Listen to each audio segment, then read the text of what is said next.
Good evening and welcome everybody to tonight's class titled Torah and Science, Best of Friends.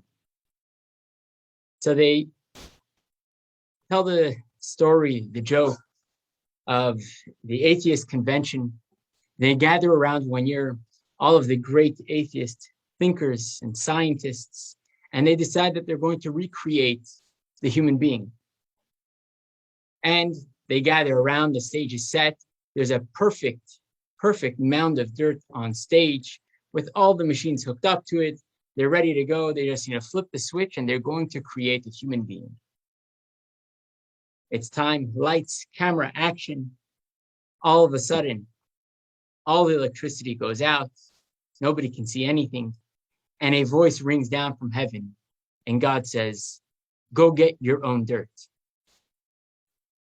Now, tonight, we will not be reconciling any of these specific questions of the contradictions between Torah and science. For that, actually, we have a great program coming up in just a couple of weeks. Shabbos, December 17th, we will be having a great professor, Dr. Tom or David Yehuda Imbo, who will be joining us for a Shabbos, and he will be addressing most of these issues, or at least many of the hot topic issues of how to reconcile the seeming contradiction in different places between Torah and science.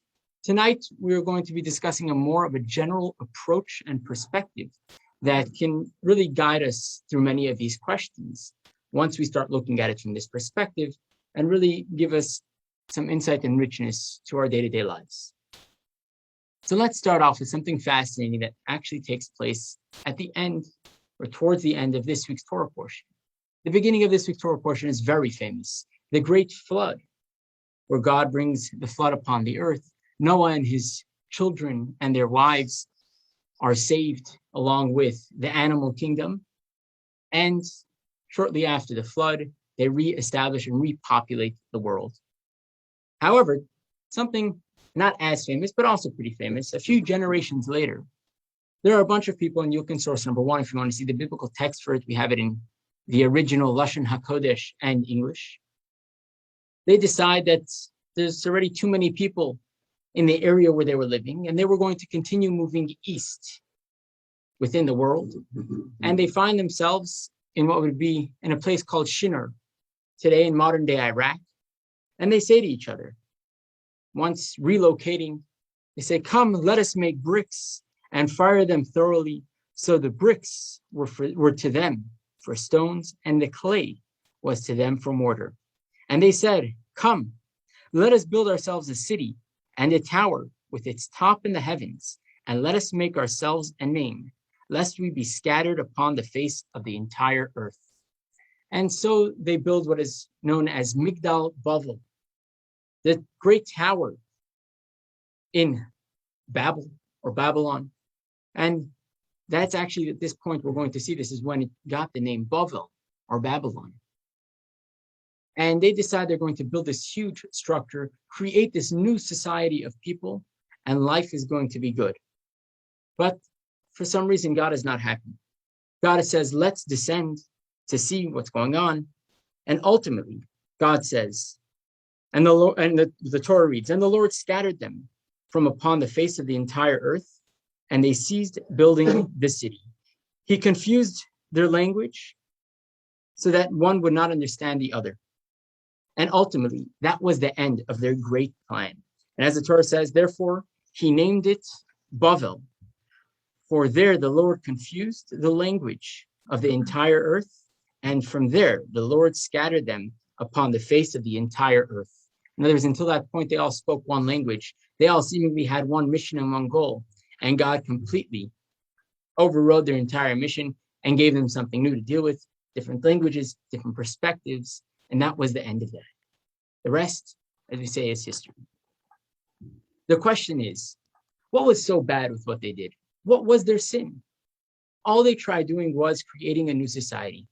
All they tried doing was using human ingenuity, using the inventions they had at the time, which were, instead of using just regular sticks and stones to build things, they knew how to make proper bricks, and they wanted to reestablish a society, build tall buildings, skyscrapers at the times. What was so evil? Why does God say that this is such a bad thing? And what's fascinating, as we'll see soon, the Torah doesn't even specify exactly what it was that was so bad. You see, when it came to the great flood, the Torah tells us clearly what their sins were. But what did the people of Babylon, what did they do so wrong? What was wrong with their great plan? Not only that, from this reading, if one wants to take it this way, one can say the Torah must be, as we say, anti-science, anti-technology, anti-innovation, because seemingly all they wanted to do was something nobody had ever done before, and that was move out of the land where everybody lived from creation until that point, go settle a new place and start building things out of the innovative material of the time, which for them was bricks. In the 1800s was cement. So what exactly was their sin? Why did God take issue with human innovation and, if you will, the science of the time? Now, there are many different takes on this story and many different ideas that the commentaries and narratives that the commentaries explain what the issue was. Tonight, we will focus on just one of them. But before we get there, let's continue on to something else fascinating that is connected to this week's Torah portion. And hopefully this will lead us down the path to gain insight. So if you turn to source number 2, on page number 2, a fascinating prophecy, a prophetic vision from the Zohar. The Zohar was authored by Rabbi Shimon Bar Yochai, the great sage, the great Kabbalist of the 2nd century of the Common Era. And it reads as follows, based on the verse in this week's Torah portion that it says, in the 600th year of Noah's life, all the fountains of the great deep were broken up and the windows of the heaven were opened. And that's when all the rain came pouring forth. The Zohar gives a fascinating prophecy, and it says as follows. In the 600th year of the 6th millennium, the supernal gates of wisdom will be opened, and also the well springs of wisdom below. This will prepare the world for the 7th millennium, which is referring to the Messianic era. Like a person who prepares himself on Friday for Shabbat, as the sun begins to wane, so it will be here. This is alluded to in the verse in the 600th year of Noah's life.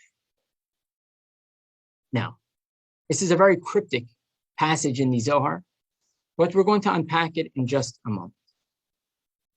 Just to give some context, when it talks about the 600th year of the 6th millennium, we're talking according to the Jewish dates. So for example, right now, in the Jewish calendar year, we are the year 5,782, which means we are well into the 6th millennium. So the 6th millennium, the 6th millennium, according to Jewish tradition, 600 years into the 6th millennium would have been a little bit over 200 years ago. Or 200 years ago would have been in that 6th millennium. So we're talking about the 1800s. So the Lubavitcher Rebbe, based on many of the commentaries of the Zohar, explains something fascinating. This Zohar was prophesying something that would take place in the 1800s. And for that, you can look in source number 3. Because if you look, before we get, the Zohar uses 2 terms. One is the supernal gates of wisdom will be opened, and also the well springs of wisdom below. This is obviously referring to 2 different types of well springs that will flow forth. The commentaries explain the supernal gates refer to the gates of the Torah. The well springs below refer to science, technology, human innovation. Based on that, the Lubavitcher Rebbe explains, and you can look at source number 3. Look what happened the late 1700s, the 1800s, and really from that point onward, it hasn't stopped, right? We have the Industrial Revolution, which was a veritable explosion of innovation. We have the battery in the 1800s, in the year 1800, the steam locomotive 1814, matches 1826, sewing machines, mechanical calculation, traffic lights, glider, motorcycle, cars. We have the phone in 1876, anesthetics in 1845, antiseptics in 1847, the electric light in 1809, cement in 1824, the camera in 1814, the telegraph in 1834, and really so much more. And when is this all taking place? In the 600th year of the 6th millennium on the Jewish calendar. Right here we have the Zohar clearly predicting what would take place. And the truth is, it doesn't stop at that point. That was only the start of these wealth springs really pouring forward. But you go into the 1900s, and already where we are now, in 2021, it's incomparable how quickly we have been progressing over the past 250 years. Is just amazing. Something that it is impossible for anybody to have ever predicted. But the Zohar was right on the money with this one. The well springs definitely were flowing forth.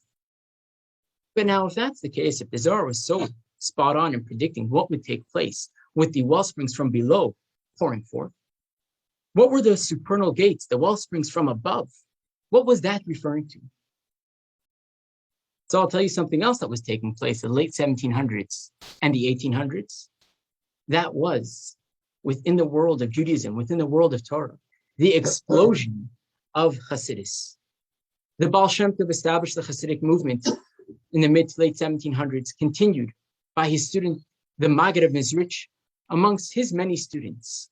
And the Chabad dynasty, the late 1700s, throughout the 1800s, only flourished throughout Eastern Europe, Russia, Poland, you name it. It was spread throughout Eastern Europe like a wildfire. And it completely, in a very literal way, revolutionized Judaism in a way that it would never be the same. And until this day, thousands upon thousands, if not more, Jews are affected in an amazing way by Hasidus on a day-to-day basis, whether they realize it or not. And that completely transformed the face of Judaism. Till today, we are reaping its benefits. And it continues to flourish. What do we have? We have one, it's again, the floodgates from above opening up and the floodgates from below are opening up, and the world is changing. But is there a connection? Is there really a connection between the two? And the reality is, what we have in front of us is two major shifts in the way the world functions, in the way people function, the way society functions. One on a physical level and one on a spiritual level. Before we continue, does anybody have any questions or comments? In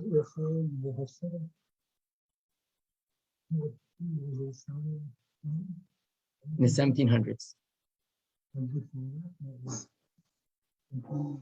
Sidis wasn't revealed. So somebody in the room is asking. Repeat the question. Sorry, yes. So somebody in the room is asking, just to clarify. So does that mean that the Hasidic movement only started in the 1700s? And if yes, what was before that? So we can really, what? Right. So we can really dedicate a lot to this discussion, but on one foot. So yes, Hasidic Judaism only started in the 1700s, and it didn't change Judaism in the slightest. All it did was shine light onto what was already there. In other words, what was already discussed in the Talmud, the Medrash, and even in the works of the Kabbalah. But so much of it was missed, and so much of it just wasn't paid attention to. Just to bring an example of this, they once came to the previous Chabad Rebbe. If I'm not mistaken, he was at a hotel in Austria, a beautiful hotel with amazing designs on the walls. And there was a few Jews there asking, what was the need for the Hasidic movement? Why? The previous Rebbe turns to the little table lamp right next to him and turns it towards the wall. And as he turns it towards the wall, all of a sudden the light is shining on all the detailed design within the wall. And he says to the gentleman, he says, did you notice these details before I turned the light onto it? They said, no. He says, were they there before? Definitely. He says, that is what the Hasidic movement did. It didn't introduce anything new to Judaism. All it did was shine a little bit of light onto certain things that were overlooked or maybe even missed. But for many generations, they had that. Nobody needed to shine the light on it because they saw it. But it came a time where it was necessary. But again, not to get too detailed into this because we will, please God, devote a class to this in a couple of weeks, right around Yotis Kislev. So I think that's November. No, on this content. Anyways, so moving forward, what is the connection between these two major shifts and revolutions, one on a physical level and one on a spiritual level? What exactly is going on over here? Is there really a connection between the two? So let's take a look at source number 4, because there are many different approaches to academia, to science, the study of the world, that many religions have different approaches to it. And this is beautifully written from Rabbi Norman Lamb in a journal called Torah Umada, which means Torah and science. And it goes as follows. Tertullian said, "What has Athens to do with Jerusalem? What agreement is there between academy and church? For this Latin church father, the gulf between them was unbridgeable. The assertion is one of peace with his famous statement, credo qua absurdum est, that he believes because it was absurd. Such anti-rationalism never found a warm and hospitable reception among classical Jewish thinkers. In other words, when it comes to Judaism, go back as far as you want. We never rejected the ideas of questioning the world, studying the world, the sciences of the world, whatever it was. Going back to the sages of the Mishnah and the Talmud, we find doctors, scientists of the time. We find many great sages who would have it out in debating, which we'll discuss in a moment, but the sages, the great sages of Athens, the philosophers of the time. Rabbeinu Sadia Gaon, Shmuel Hanagid, the Rambam, which is Maimonides, Nachmanides. These were all great philosophers, physicians. To them, science, to them, the sciences of the time, the research and the study was a way of life. Continue going further.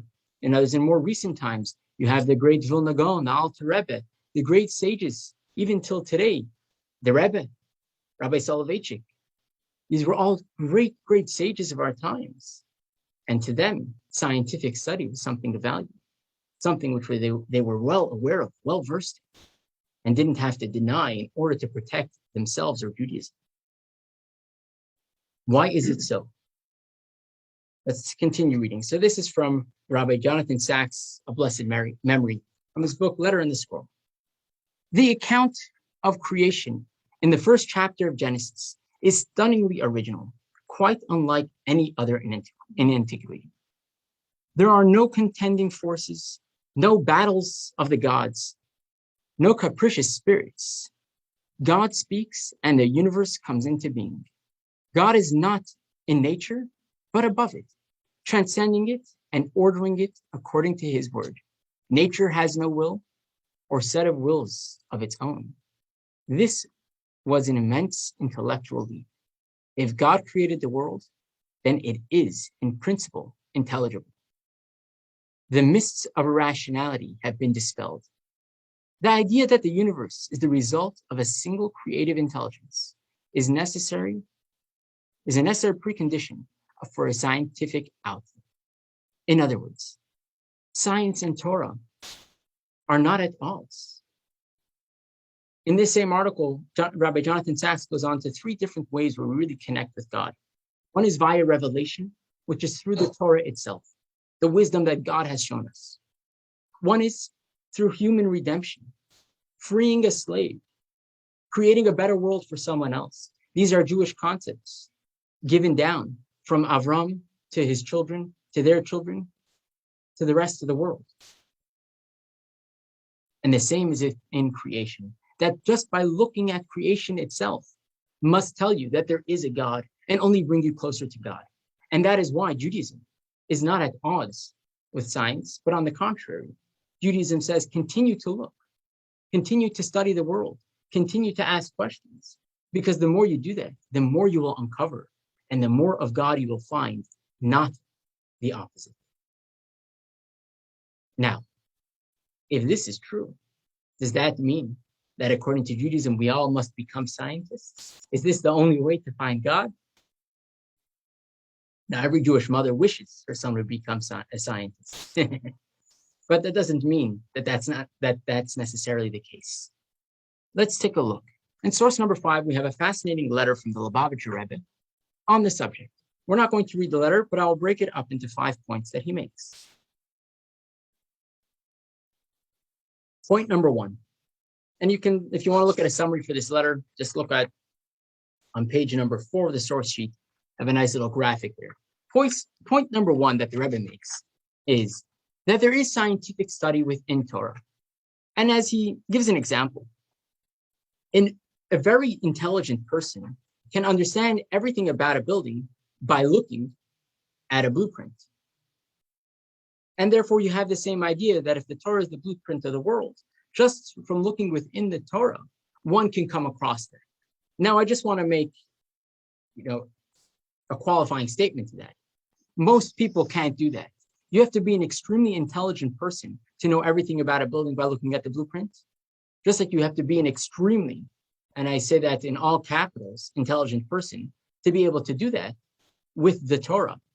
But we find amazing stories in the Gemara. For example, there's a great sage, Rabbi Yeshua ben Hanania, who is extremely close with Hadrian, the Roman Caesar, to the point that he would always have Rabbi Yeshua ben Hanania at his right-hand side, battling it out and debating with the sages of Athens, how they would come up with their theories based on testing them in a laboratory, while he would sit there voicing his opinion based on his understanding of the verses. And guess what? He was right. All based on his understanding of the verses. He didn't have to do what Cleopatra would do. When he wanted to know what the fetus looks like in the womb at 40 days, he had to look at a few verses and come up with an interpretation. Cleopatra would have her maids mate with the soldiers. And at 40 days, when Cleopatra thought they were pregnant, she would then cut open the mother and say, hey, what's inside?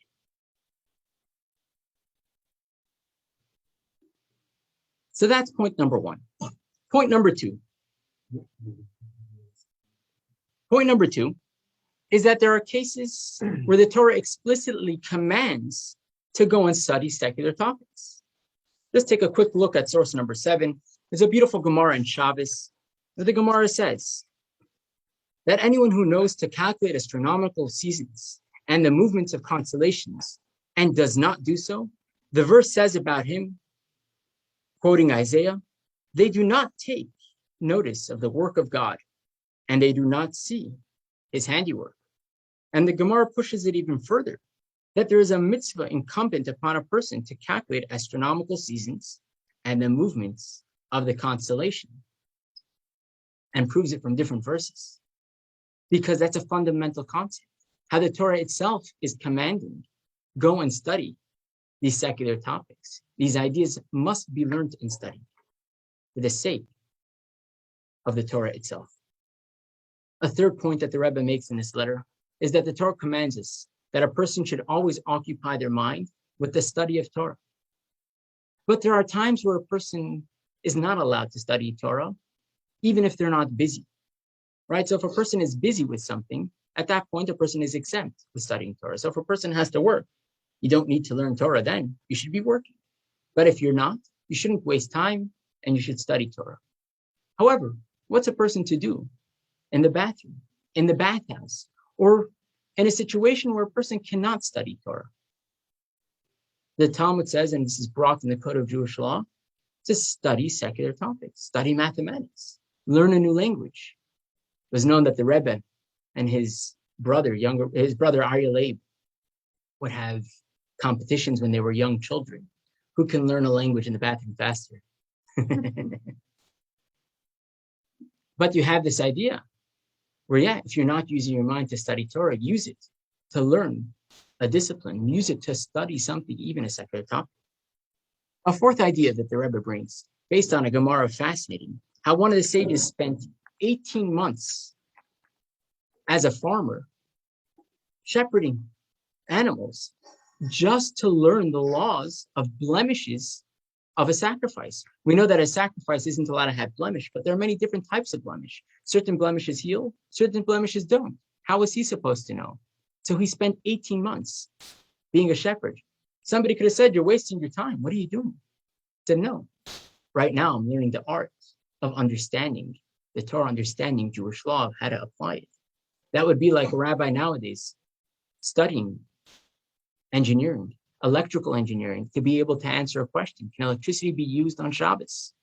Not to ignorantly say yes or no without even knowing the simple mechanisms of how electricity works. Or learning about DNA, how DNA can be applied in Jewish law or infertility laws. These are all things that take time to study in a lab. Now, the study itself may not be a mitzvah, command of the Torah, but the study itself is to prepare one to be able to understand the Torah on a real level, on a real way of understanding, an intelligent way. And a fifth point that the Rebbe makes is simply to make a livelihood, or if you want to accomplish something with it, which means if you need to make money, you need to become a doctor. So go be a doctor if that's your livelihood. Or if you're so passionate about solving many of the world's issues, helping people, you want to cure cancer, you want to solve COVID, go get yourself a doctor's degree, get in the lab and see what you can produce. And in all of these scenarios, the study of science, of secular topics is encouraged and commanded. So not everybody has to become a scientist to find God, but under these 5 rules and circumstances, definitely one is encouraged and commanded to by the Torah and our sages. Now, if that's the case, we do find a little bit of hesitancy throughout history from some Jews to the works of science, to the works of secular topics. And where would that come from? On a simple level, it's because within the arena of academia, we know how much denial of God, and specifically the aspect that God runs the world and that there is divine providence within everything. But the truth is that doesn't only belong to academia, that belongs to many parts of the world. But there is something specific about academia that makes this concept so dangerous. And this is what the Alter Rebbe explains in Tanya, in chapter 8. So if you look in source number 8, that's on the bottom of page 4. The Alter Rebbe writes beautifully. It's truly source number, no number. And it says as follows: intellectual contamination is greater than the contamination of idle speech. For speech only impacts the emotions. It does not, however, contaminate the intellectual faculties in a person's soul, for it is just words of foolishness and ignorance. Inasmuch as these are not intellectual matters, the intellect remains uninvolved and untainted. In other words, there are certain distractions and certain things that a person can do, which are just a waste of time, but they don't really impact a person's intellect in the way that they think, in the way that their mind works, in the way that they look at the world.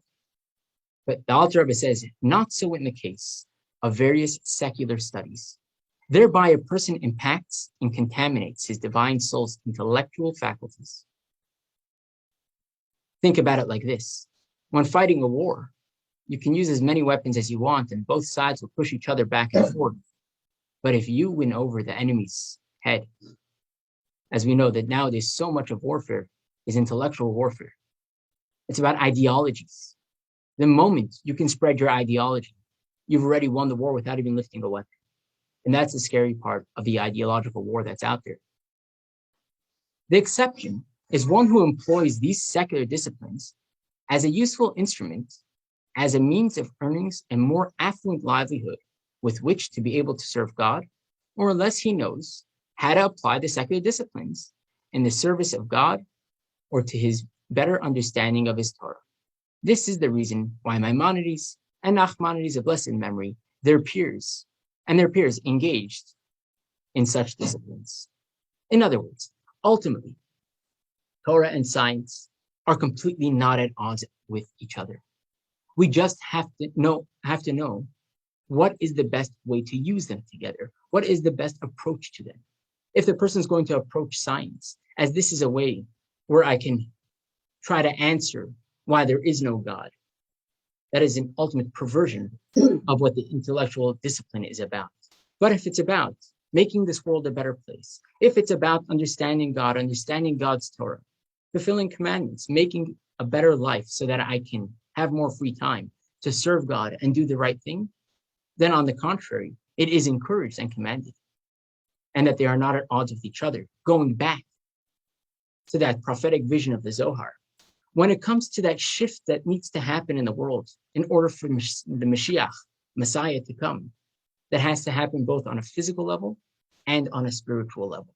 The spiritual level, as we explained, was the explosion of Hasidus within Eastern Europe and then to the rest of the world, as well on the physical level, the Industrial Revolution and everything that came, that ensued, that followed, which we still reap the benefits of both, and we're only progressing ever faster.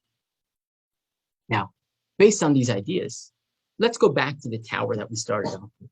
What was their great sin? So we have in source number 8, beautiful passage from the Medrash. The Medrash says the issue was, and we can see this if we take a closer look at the reading of the words of the Torah, which we're not going to get into right now. And that is, they built, according to one opinion, they built a tower in order to stick an idol at the top of the tower with a sword in its hand to fight off God. Now, this sounds just as crazy as a child putting their action figure at the door to their room, holding a sword, saying, "Mom and Dad, if you come here, this little guy is going to get me." Ridiculous. And the truth is, a child doing that to the parents is less ridiculous than these people doing that to God. If they really believe that God just brought the flood a few generations earlier, and that's how they were trying to keep God out of their world, it's a ridiculous concept. One conclusion we can come to is that they were just straight up fools. But that would be too easy. In truth, they were not foolish at all. They were actually very wise. And as we see, they were the ones who revolutionized building structures. However, what they were saying is that God, we have our own man-made studies and structures. We no longer need you. Stay out of our world. And that's what that idol and sword represented, was that statement. God, leave us alone. We have our own man-made scientific structures. The same Medrash continues and gives another interpretation. It says that the reason why they built these towers were actually in order to hold up the heavens. They figured that once every 1,656 years, right? Because if according to the Jewish tradition, from creation of the world to the flood was 1,656 years. So they figured, with their great scientific minds, this must be something that happens every 1651 years, every 1656 years. So they had to build these towers to hold up the heavens from caving in again, because they didn't want God to bring another flood. Very intelligent. In other words, what they were saying is, we need to figure this out scientifically to bypass the way God runs the world. Meanwhile, all they needed to do to save themselves is just do what God wanted, get the message from the flood, and God would never bring anything else to the world again. A third idea brought up by Rabbeinu Bachaya ibn Pekuda, a great sage. This is in source number 9, a great sage from Iraq in the 1200s. And he explains that really what they were building was a lightning rod. And the reason why they were building a lightning rod is because they figured God promised he would never bring another flood of water. But he never said anything about a flood of fire. So they figured, and based on the scientists of the time advised them, build a lightning rod. And this way, if God tries using fire, in other words, lightning, this would attract all of it and it would keep it to this location and it wouldn't destroy anything beyond it. And that's what they were doing to protect themselves. But once again, they were trying to use their scientific methods of how to oust God from the world, how to try to bypass the systems that God created within the world, because that was the easy way out. Ultimately, we have one more interpretation along these lines. And this is from the Tiferes Yonasan, from the great sage Rabbi Yonasan Eibschitz from Poland, late 1600s, early 1700s. And he explains as follows. He says this was their intentions. They wanted to actually climb up this tower and go to the moon. But now they knew they couldn't get to the moon because they figured that on the moon, they would be protected from God, because obviously the world is not protected from God, and that they needed to protect themselves. But what were they going to do about gravity? So they figured that they would build a tall enough tower, and somehow they understood this, that beyond a certain point, there is no gravity. And they figured if they can get the tower tall enough, they would finally be able to break the laws of gravity, go beyond it. They would go into outer space where there is no gravity, and they'd be able to settle themselves on the moon. See, Elon Musk wasn't the first guy to come up with this. This stuff is ancient. Now, in short, once again, what were they trying to do? Using scientific methods to bypass and get rid of God. And that's what their sin was. And that's why God confused them, changed their languages, and dispersed them throughout the world. Why? Because the ultimate purpose of science, God has no problem. The Torah has absolutely no problem in science. The problem is when we try to use it against the Torah, when we try to use it against God, that's where things go wrong.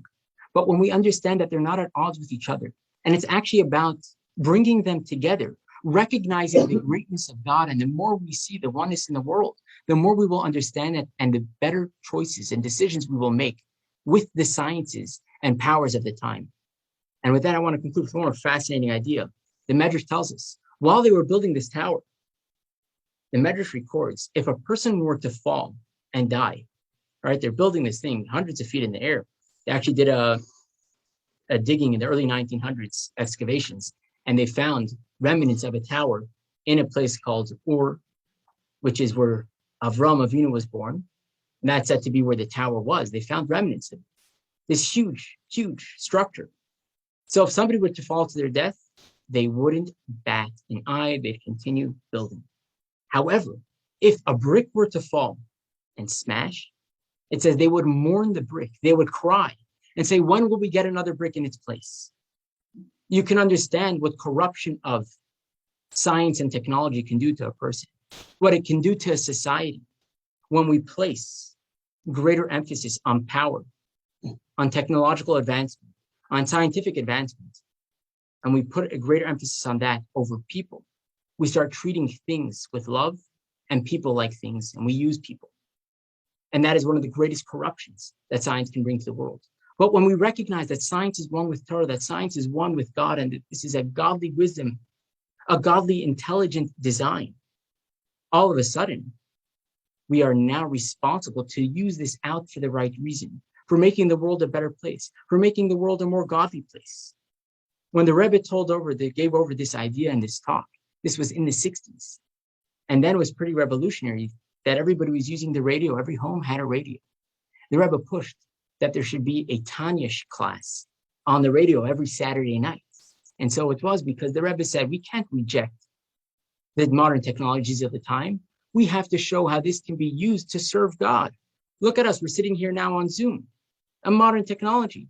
We're able to sit all over the world in different places, and we're able to come together and learn Torah. Today, Facebook, Instagram, WhatsApp, they all went down. We saw what it means to lose a little bit of technology. But the reason why we have it is not just to serve us in the short term, to give us instant gratification, or like the whistleblower just pointed out, that the whole formula of Facebook is actually just to turn people, really ends up turning people against each other. You keep feeding people the same information that they're used to. They don't want to hear anything else. You have great minds who their entire job is to get you to stay on Facebook another moment longer so that you can get another ad, another useless thing that you don't need. Instead of using these great minds to how to get people more enlightened, how to bring people to a greater place and a greater peace in this world, when we realize that science and God are not at odds with each other, but are one, that pushes us to utilize them for the right things.